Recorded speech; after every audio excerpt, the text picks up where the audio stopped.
thanks Drio Chef Maker for sponsoring this video. On today's video, we are testing every single one of these machines. They have amazing features on them. They say they can cook everything. But let's be honest, Guga don't care about that. What I care about is, can it cook a steak perfectly? Well, we're about to find out right now. And these are today's competitors. We have the Drio Chef Maker, Cuisinart Air Fryer Oven, the Ninja Smart Double Oven, and the Bravo Smart Oven Air Fryer Pro. First, let's check out the Drio Chef Maker. Here's the basket. It's non-stick, it has a rack to elevate the food, it has its own thermometer, and check this out, it's magnetic. On the top, there's a container for water. These features allows you to insert moisture as food is cooking, exactly like a steam oven. Check out the controls. For cooking, there are several modes. We got Chef Mode, Classic Cook, Probe Cook, Favorites, and Settings. If we jump into Chef Mode, in there we can find beef, pork, lamb, poultry, seafood, and vegetables. You can even choose from different cuts. That is helpful. Under Classic Cook, you have the traditional stuff. Next up is Probe Cook. If we jump right in, all you have to do is put the exact temperature you're looking for, and the Drio Chef Maker will do the rest. And you can save everything under Favorites for the ones that you use the most. But this is what it looks like. It's compact. It can go under your countertop, but at least for me, there's one issue. You're limited by the basket. It's not that big. So if you're cooking for a lot of people, this is going to be tough. Next up, we got the Ninja. This one looks a little bit outdated for me. Let's just say it's not my taste. And once I open the cooking chamber, you can see that we have two, one on the top and one on the bottom. That's a really nice feature as you can cook two things at once. Now I'll be honest with you, these controllers I don't like. I couldn't figure out how things worked, but eventually I did. And I hope that it can cook a steak really well. We're about to find out real shortly. As the next contestant is this. Now as you can see, it is pretty straightforward. There's nothing fancy about it, but I kinda like it. The cooking chamber is a little bit small, but here's a feature I really like. When you pull out the tray, there's a hook that stops it. Now let's talk about the controllers. I mean, it doesn't get any simpler than that. There's even an oven timer. It has the ticky-ticky sound. Just listen.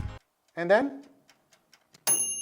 This one is as simple as it gets, it's nice and it's cute, and I hope that it can cook a steak really nicely. Because now, check this one out, the Bravo. I had this one for the last 4 years, and it's been my workhorse. Now there are several things I like about it. I love the complete stainless steel look. It's also easy to clean, and the controllers look modern, but also vintage at the same time. Now let's talk about the cooking chamber. It is bigger than all of the others. I can almost cook anything in here, and I probably use this a lot more than my home oven. But how well will it cook a steak? We're about to find out right now. And for that, I chose 4 beautiful ribeyes. Every single one of the steak has the same grading, and they look fantastic. For the seasoning, I'm gonna keep it exactly the same with all of them. I went with a good amount of salt, followed by freshly ground black pepper and garlic powder. I'm telling you friends, if you season your steak properly, you're halfway there of making them taste really good, because the rest has to do with the cooking. So for the Drio Chef Maker is a little bit different than the other ones. So I jump into Chef's mode, scroll down to ribeye, and as you can see, it is giving me step-by-step instructions to follow. It makes things easy and takes guessing away. It's telling me to insert the thermometer all the way through, and for better browning, it's asking me to rub some butter on the steak.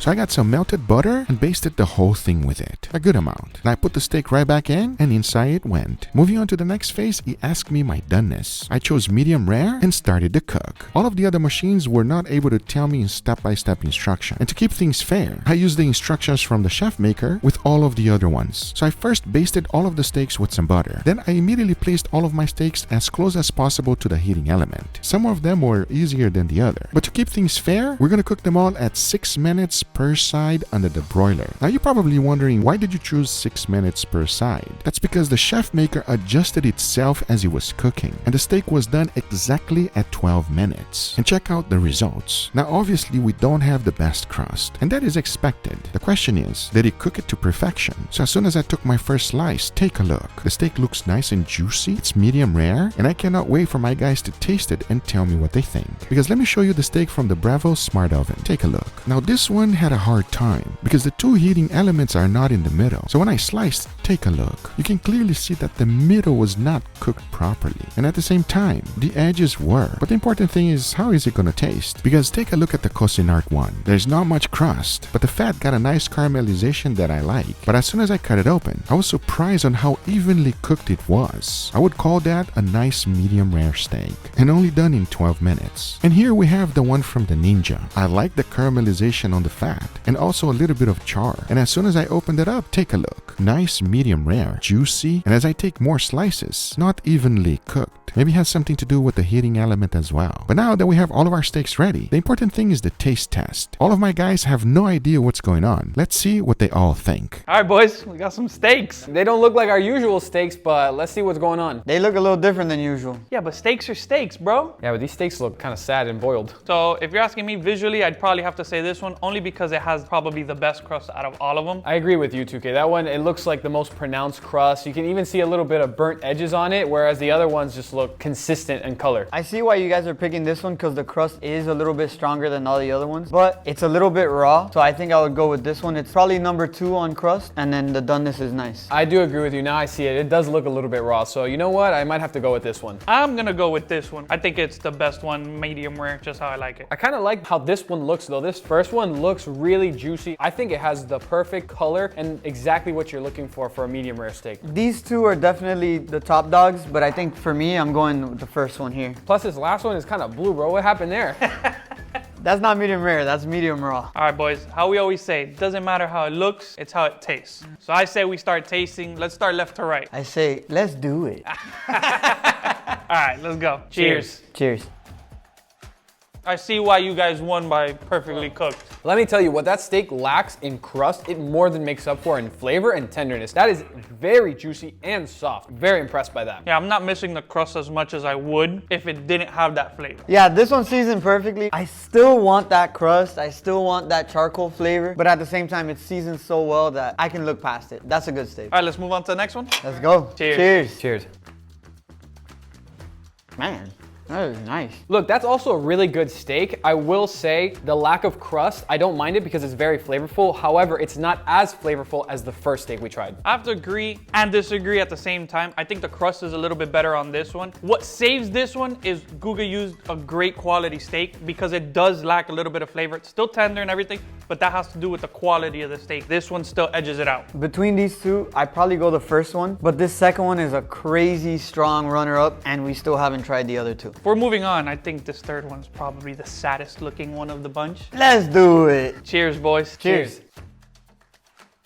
Is it me or does the flavor of this one feel the most washed out? I agree. It's like a sous vide steak that never got a crust. I feel like the texture is a little bit different and it's almost kind of like slimy. Feels like it's a boiled steak. There's no crust, man. That's the thing that I just can't stand. I need more crust than that. From the first steak we had, I feel like we're actually going downhill, but we're not done yet. Yeah, we still got one more to go, which is the raw one, like you guys like to say. Cheers, boys. Cheers.